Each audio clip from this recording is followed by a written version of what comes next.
يا أهل الكتاب قد جاءكم رسولنا يبين لكم كثيرا مما كنتم تخفون من الكتاب ويعفو عن كثير۔ اے اہل کتاب، بے شک تمہارے پاس ہمارا رسول آ گیا جو تمہارے لیے بہت سی ایسی چیزیں بیان کرتا ہے جن کو تم کتاب میں سے چھپاتے تھے، اور بہت سی باتوں سے درگزر کرتا ہے۔ آیت نمبر 15 کا بیان ہے۔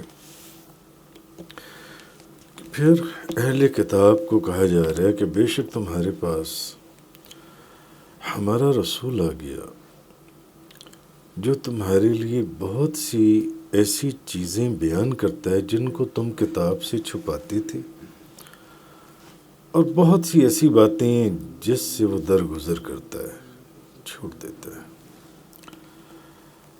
تو اصل میں اللہ تعالیٰ اہل کتاب کو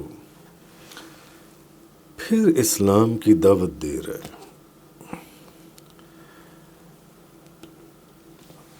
اور ان پر اسلام کی دعوت دے رہا ہے۔ فرمایا یہ جا رہا ہے کہ ہمارا نبی دیکھو تم کو تمہاری کتاب کی وہ باتیں بتاتا ہے جن کو تم چھپاتے تھے۔ حالانکہ ہمارے نبی امی نبی ہیں، انہوں نے کسی درس میں بظاہر تعلیم حاصل نہیں کی، اس کے باوجود ان کا تمہاری کتاب کی باتوں کا بتانا یہ ان کے معجزات ہیں۔ بظاہر انہوں نے کسی درس میں کوئی تعلیم نہیں حاصل کی، اور پھر بھی وہ تمہیں تمہاری کتاب کی باتیں بتائیں۔ مثلا یہود جو ہے یہ رجم کی آیات کو چھپایا کرتے تھے، سٹوننگ۔ اچھا، نبی کریم صلی اللہ علیہ وسلم نے وہ بھی بتا دیا کر،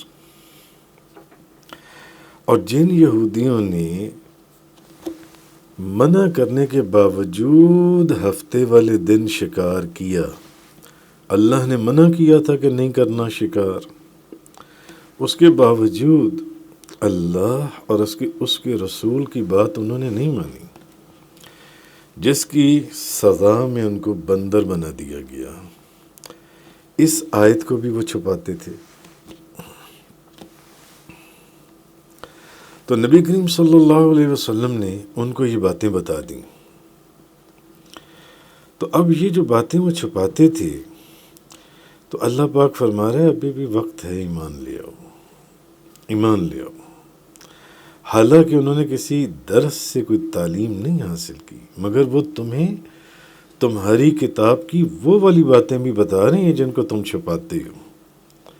انہوں نے تو وہ کچھ بھی بتا دیا کہ یہ آیت رجم جون سی ہے، یہ ہے تمہاری کتاب کے اندر، یہ حکم آیا ہے۔ تمہیں بندر بنا دیا گیا تھا، جس چیز کا تمہیں حکم دیا گیا تھا تم اس کے اوپر عمل نہیں کرتے تھے، بات نہیں مانتے تھے، اس کی سزا میں خدا نے تمہیں بندر بنا دیا۔ تو یہ ان چیزوں کو چھپاتے تھے لوگوں سے۔ اصل میں یہ چیز وہ فرمائی گئی ہے اس آیہ مبارکہ کے اندر۔ آگے فرمایا اسی آیہ مبارکہ کے اندر ہی، قَدْ جَاءَكُم مِّنَ اللَّهِ النُّورُ وَكِتَابٌ مُّبِينٌ، بے شک آ گیا تمہارے پاس اللہ کی طرف سے نور اور روشن کتاب۔ اب اس آیت کے اندر اللہ نے دو چیزوں کا ذکر فرمایا، تمہارے پاس نور بھی آ گیا اور کیا، روشن کتاب بھی آ گئی۔ اب کثرت جو مفسرین کی ہے ان کا اس بات کے اوپر اتفاق ہے کہ اس آیت میں نور سے مراد نبی کریم صلی اللہ علیہ وسلم کی ذات گرامی ہے، اور کتاب سے مراد قرآن مجید ہے۔ جو نور فرمایا گیا وہ نبی کریم صلی اللہ علیہ وسلم کی ذات گرامی ہے، اور کتاب سے مراد جو ہے وہ قرآن کریم ہے، قرآن کریم۔ اچھا، اس میں اختلاف ہے کہ اب نبی کریم صلی اللہ علیہ وسلم کو نور فرمایا گیا ہے، تو جیسے کہ کچھ لوگ کہتے ہیں کہ نہیں جی آپ نور ہدایت ہیں، نور ہدایت اور نور مانوی، یا پھر اس سے مراد نور حسی ہے، جیسے چاند اور سورج کا نور جو ان سے ہے۔ تو بعض تفسیروں سے اور احادیث سے یہ ہمیں معلوم ہوتا ہے کہ آپ نور ہدایت ہیں، اور بعض تفاسیر سے اور بعض احادیث سے ہمیں یہ پتہ چلتا ہے کہ آپ کو نور حسی سے بھی حصہ عطا فرمایا گیا ہے، نبی کریم صلی اللہ علیہ وسلم کو۔ یہ علیحدہ بات ہے کہ ظاہر قرآن سے یہ معلوم ہوتا ہے کہ نبی کریم صلی اللہ علیہ وسلم انسان ہیں اور بشر ہیں، لیکن آپ انسان کامل ہیں اور افضل البشر ہیں، اور ہر نبی انسان ہوتا ہے اور بشر ہوتا ہے، اور اللہ نے نبی کو ہماری جنس سے مابعوث کیا۔ ایسا نہیں ہے کہ نبی جو ان سے ہیں یا نبی کریم صلی اللہ علیہ وسلم جو ہیں وہ انسانوں کے علاوہ کسی اور حیثیت سے جو ان سے تو ان کو نور کہا، نہیں نہیں نہیں نہیں، آپ انسان ہیں اور بشر ہیں، لیکن کامل انسان ہیں اور افضل البشر ہیں۔ اچھا، اور اللہ تعالیٰ نے چونکہ آپ کو ہماری ہی جنس سے مابعوث کیا، اسی کو ہمارے لیے اللہ نے احسان کی وجہ قرار دیا کہ اللہ پاک نے قرآن پاک میں فرمایا لَقَدْ مَنَّ اللَّهُ عَلَى الْمُؤْمِنِينَ إِذْ بَعَثَ فِيهِمْ رَسُولًا مِّنْ أَنفُسِهِمْ، کہ اللہ تعالیٰ کا مسلمانوں پر یہ احسان ہے کہ اس نے انہی میں سے ایک رسول بھیجا، انسانوں میں سے۔ تو حضور انسان ہیں، انسان کامل، بشر ہیں، افضل البشر نبی کریم صلی اللہ علیہ وسلم۔ تو اللہ تعالیٰ نے انہی میں سے ایک رسول بھیجا۔ اللہ تعالیٰ نے مسلمانوں کے اوپر یہ احسان کیا کہ اس نے انہی میں سے ایک رسول بھیجا۔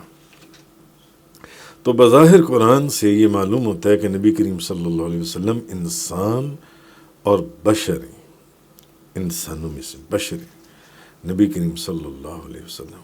ہاں، ہمارا ایک عقیدہ ہے کہ آپ کی نورانیت، کہ آپ بے مثل نورانی بشر ہیں، کہ آپ ہمارے جیسے بشر نہیں ہیں، اور اس کے تو پھر سینکڑوں حدیث مبارکہ ہیں، ہمارے جیسے بشر نہیں ہیں کہ آپ کو اپنے اوپر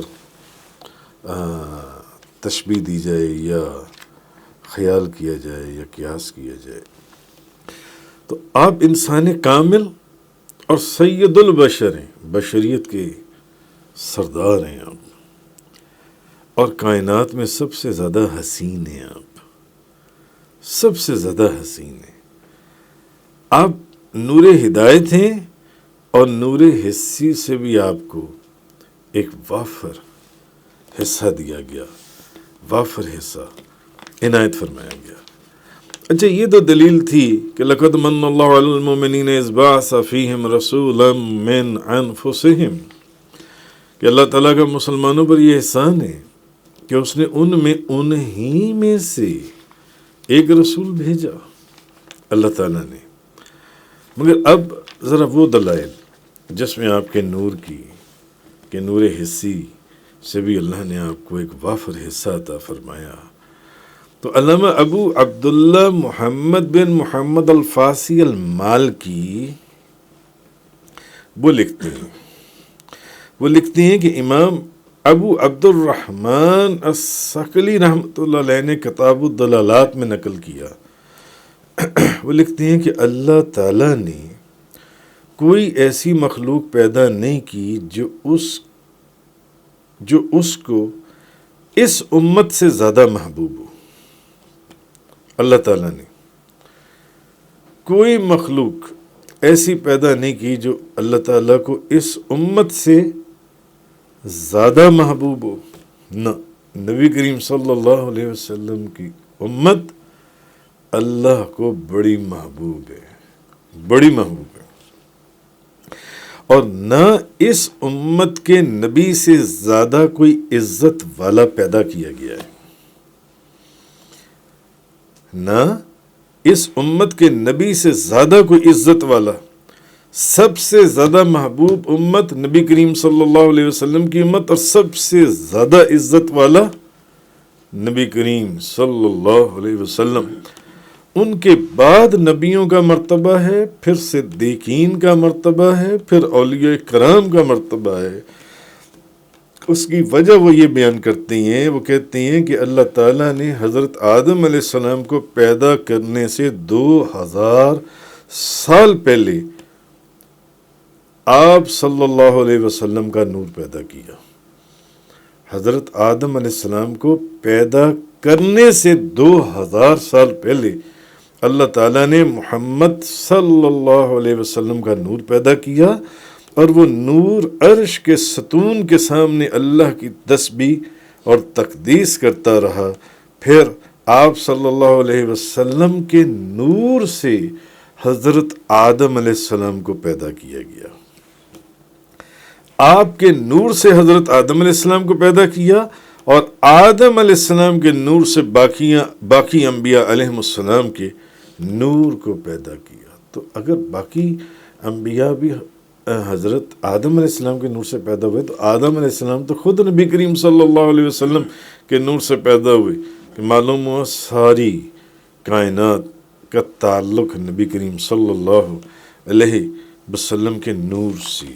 اچھا، حضرت عائشہ صدیقہ رضی اللہ تعالی عنہا بیان کرتی ہیں دلائل النبوہ کہ رسول کریم صلی اللہ علیہ وسلم کا چہرہ لوگوں میں سب سے زیادہ حسین اور رنگ سب سے زیادہ روشن تھا۔ یعنی چہرہ تو حسین تھا ہی تھا، جو حضور کے چہرے میں رنگ تھا وہ روشن تھا، حضور کے چہرے کا رنگ روشن تھا۔ جو شخص آپ کے چہرے کے جمال کو بیان کرتا، وہ شخص اس کو 14ویں رات کے چاند سے تشبیہ دیتا، اور شاید وہ اس لیے تشبیہ دیتا کہ اگلے کو سمجھانے کے لیے کہ 14ویں رات کے چاند میں جو ایک چمک دمک ہوتی ہے، اور کہتا کہ آپ ہماری نظر میں چاند سے زیادہ حسین ہیں۔ آپ کا رنگ چمکدار اور چہرہ منور تھا، اور چاند کی طرح چہرہ چمکتا تھا۔ اچھا، ترمذی شریف کی ایک روایت ہے، حضرت ابن عباس رضی اللہ تعالیٰ عنہما بیان کرتی ہیں کہ اللہ کے رسول کے سامنے، رسول اللہ صلی اللہ علیہ وسلم کے سامنے کے 2 دانتوں میں جھری خلا تھا۔ آپ کے سامنے کے 2 دانتوں کے درمیان میں خلا تھا۔ تو جب آپ گفتگو فرماتے تو آپ کے سامنے کے دانتوں سے نور کی طرح نکلتا ہوا دکھائی دیتا تھا۔ آپ کے سامنے کے 2 دانتوں سے نور نکلتا ہوا دکھائی دیتا تھا۔ یہ حضرت ابن عباس رضی اللہ تعالی عنہما، اور وہ جو حدیث میں نے آپ کو سنائی وہ حضرت بی بی فاطمہ الزہرا بی بی عائشہ صدیقہ رضی اللہ تعالی عنہا کی حدیث پاک۔ حضرت امام عبد الرزاق کی حدیث میں کہ حضرت جابر بن عبداللہ انصاری نبی کریم صلی اللہ علیہ وسلم سے فرماتے ہیں، آپ فرماتے ہیں یا رسول اللہ مجھے یہ بتائیں کہ ہر چیز کی تخلیق سے پہلے اللہ نے کس چیز کو تخلیق کیا؟ ہر چیز کو بنانے سے پہلے ہر چیز کی تخلیق سے پہلے اللہ نے کس چیز کی تخلیق کی؟ تو حضور نے فرمایا یا جابر ان اللہ تبارک و تعالی خلق قبل الاشیاء نور نبی کا من نور ہی۔ اے جابر، اللہ نے ہر چیز کی تخلیق سے پہلے جس چیز کو تخلیق کیا وہ تیرے نبی کے نور کو اپنے نور سے پیدا کیا۔ اللہ نے اپنے نور سے تیرے نبی کے نور کو پیدا کیا، ان کے نور سے آدم علیہ السلام کو پیدا کیا، اور پھر وہ آگے تفصیل آپ نے سنی، مگر اس حدیث میں وہ فرماتے ہیں اللہ نے ہر چیز۔ تو اسی طرح اور بے شمار احادیث مبارکہ کے اندر جنسی ہے، اور یہ حدیث فتوحات احمدیہ اور اربعین یوسف نبھانی کے اندر بھی ہے جو میں نے ابھی بیان کیا آپ کے سامنے۔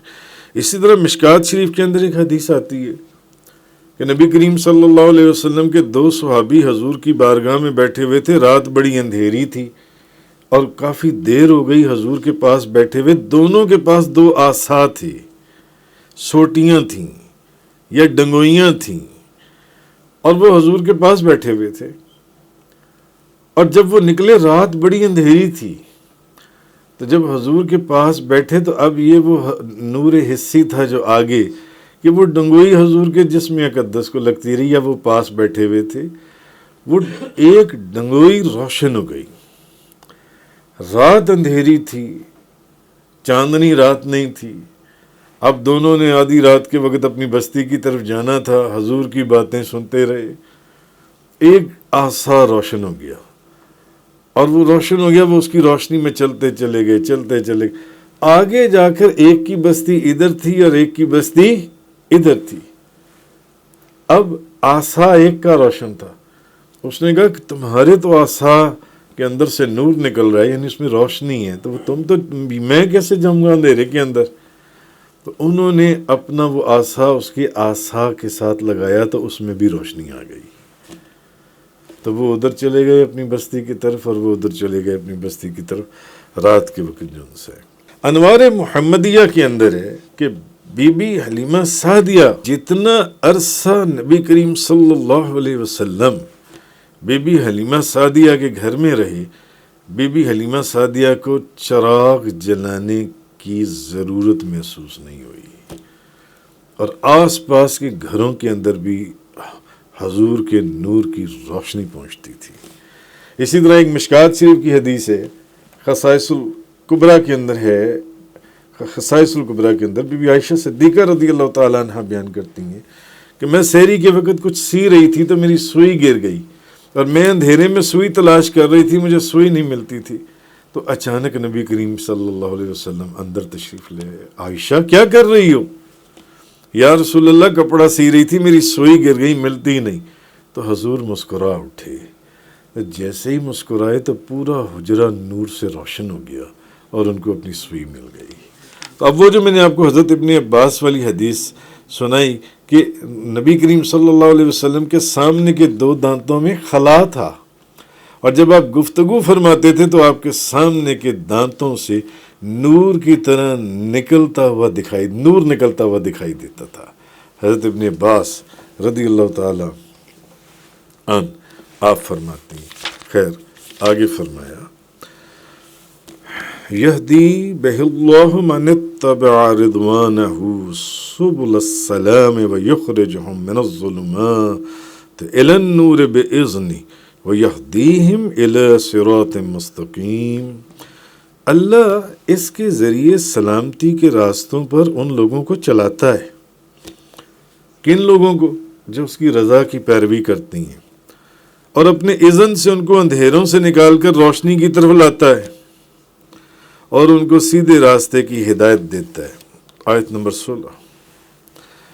اب اس کا مطلب یہ ہے کہ اللہ تعالیٰ اس کتاب کے ذریعے، ایک نور کا ذکر ہوا اور ایک کتاب کا ذکر ہوا، ان لوگوں کو سلامتی کے راستے پر چلاتا ہے جن کا مقصد صرف محض دین کی پیروی کے لیے، محض دین کی پیروی کے لیے اللہ کے پسندیدہ دین کے اوپر عمل کرنا، ان لوگوں کو سلامتی کے راستے پر چلاتا ہے۔ اور جو لوگ اپنے باپ دادا کے طریقوں پر چلنا سوچنے کی کوشش نہیں کرتے کہ کیا حق ہے اور کیا باطل ہے، کیا نور ہے اور کیا تاریکی ہے، تو پھر وہ جون سے ہیں وہ اللہ کی رضا کے طالب نہیں ہیں، وہ اللہ کی رضا کے طالب نہیں ہیں۔ تو سلامتی کے راستوں سے جو مراد ہے، اس کے سلامتی کے راستے کیا ہیں؟ اللہ اسلام کے سوا کسی اور طریقے کو قبول نہیں کرے گا، نہ تو عیسائیوں کا راستہ، نہ یہودیت اور نہ مجوسیت، اس ما سوائے اسلام کی اللہ تعالیٰ اور کسی راستے کو قبول نہیں کرتا۔ اور سلامتی کے راستوں سے مراد سلامتی کے رستوں کا گھر ہے، سلامتی کے راستوں کا گھر، اور وہ جو راستوں کا گھر ہے وہ جنت ہے۔ سلامتی کے راستوں سے مراد سلامتی کے راستوں کا گھر، اور وہ اصل گھر ہے، اور وہ جنت ہے، وہ جنت۔ تو اللہ ان کو اندھیروں سے نکال کر روشنی کی طرف لاتا ہے، یعنی کفر کے اندھیروں سے نکال کر ایمان کے نور کی طرف لاتا ہے۔ تو اللہ تعالیٰ نے قرآن مجید کے 3 فائدے بیان فرمائے۔ ایک یہ کہ جو شخص اللہ کی رضا کی پیروی کرے اس کو قرآن مجید آخرت کے عذاب سے سلامتی اور نجات کے راستے کی ہدایت دیتا ہے، قرآن پاک، کیونکہ اب کتاب کا ذکر ہو رہا ہے۔ دوسرا یہ کہ وہ مومنوں کو کفر اور شرک کے اندھیروں سے نکال کر ایمان اور توحید کی روشنی کے اندر لے کر آتا ہے، قرآن جون سا ہے، قرآن کریم۔ اور تیسرا یہ کہ وہ دین کے احکام پر عمل کرنے کے لیے صحیح اور سیدھے راستے کی ہدایت دیتا ہے، وہ بھی قرآن پاک ہے، جن 3 چیزوں کا ذکر اللہ نے اس آیت کے اندر ارشاد فرمایا۔ آگے فرمایا لَقَدْ كَفَرَ الَّذِينَ، بے شک جن لوگوں نے کفر کیا، قَالُوا إِنَّ اللَّهَ هُوَ الْمَسِيحُ ابْنُ مریم، جنہوں نے کہا یقیناً مسیح ابن مریم ہی اللہ ہے، یقیناً مسیح ابن مریم ہی اللہ ہے، قرآن کہہ رہے قُلْ فَمَن يَمْلِكُ مِنَ اللَّهِ شَيْئًا، آپ کہیے کہ اگر اللہ مسیح ابن مریم ان اراد ان یہلک المسیح ابن مریم وامہ ومن فی الارض جميعا، آپ کہیے کہ اگر اللہ مسیح ابن مریم، جو کہتے ہیں کہ یقیناً مسیح ابن مریم ہی اللہ ہے، تو آپ کہیے کہ اگر اللہ مسیح ابن مریم، اس کی ماں اور تمام روئے زمین والوں کو ہلاک کرنے کا ارادہ کرے تو کون اس کو اس کے ارادے سے باز رکھ سکتا ہے؟ مسیح ابن مریم کو خدا کہتے ہو، اللہ کہتے ہو، مگر اگر میں یہ ارادہ کر لوں کہ مسیح ابن مریم یا اس کی ماں یا تمام جہان والے ان کو ہلاک کر دیا جائے تو اس کو اس کے ارادے سے کون باز رکھ سکتا ہے؟ وَلِلَّهِ مُلْكُ السَّمَاوَاتِ وَالْأَرْضِ وَمَا بَيْنَهُمَا، اللہ ہی مالک آسمانوں اور زمینوں کا اور جو کچھ ان کے درمیان میں ہے۔ يَخْلُقُ مَا يَشَاءُ، وہ جو چاہتا ہے پیدا کرتا ہے، اس کی مرضی ہے، وہ جو چاہے پیدا کرے، جیسے چاہے پیدا کرے۔ وَاللَّهُ عَلَى كُلِّ شَيْءٍ قَدِيرٌ، اللہ ہر چیز پر قادر ہے، اور اللہ ہر چیز پر قادر ہے، یعنی اللہ تعالیٰ ساری مخلوق کو ہلاک کرنے پر قادر ہے۔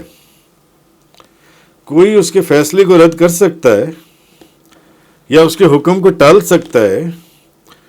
اس کی مشیت اور ارادے کے مقابلے میں کسی کا زور نہیں ہے۔ اور جب مسیح اپنے نفس سے اور اپنی ماں سے ہلاکت اور موت کو دور نہیں کر سکتے تو وہ خدا کیسے ہو سکتی؟ تم اس کو خدا بنا کر بیٹھ گئے ہو۔ حالانکہ اگر جس کو تم اللہ کہہ رہے ہو، اگر اللہ اس کو ہلاک کرنے پر آ جائے، اس کی ماں کو اور سارے جہان والوں کو، کوئی روک سکتا ہے اس کو؟ جس کو تم خدا بنا کر بیٹھ گئے؟ نہیں۔ آگے فرمایا وَلِلَّهِ مُلْكُ السَّمَاوَاتِ وَالْأَرْضِ وَمَا بَيْنَهُمَا، اللہ ہی مالک ہے آسمانوں اور زمینوں کا اور جو کچھ ان کے درمیان میں۔ تمہیں نہیں معلوم؟ اصل مالک اللہ ہے، تم کس کو اللہ بنا کر بیٹھ گئے ہو؟ تم کس کو خدا بنا کر بیٹھ گئے ہو؟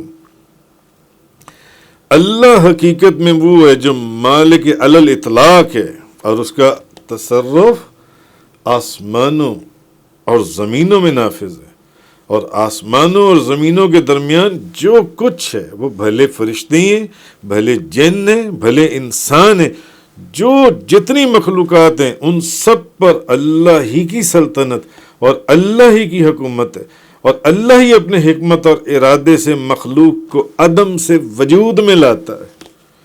اللہ پیدا کرنے والا ہے، جب کوئی نہیں ہوتا تو اس کو ہونے میں لے آتا ہے، اس کو پیدا کر دیتا ہے۔ اس نے مرد اور عورت، بچہ پیدا ہوتا ہے مرد اور عورت سے پیدا ہوتا ہے، ایک مرد اور دوسری عورت، یہ تو ایک ظاہری سبب ہے۔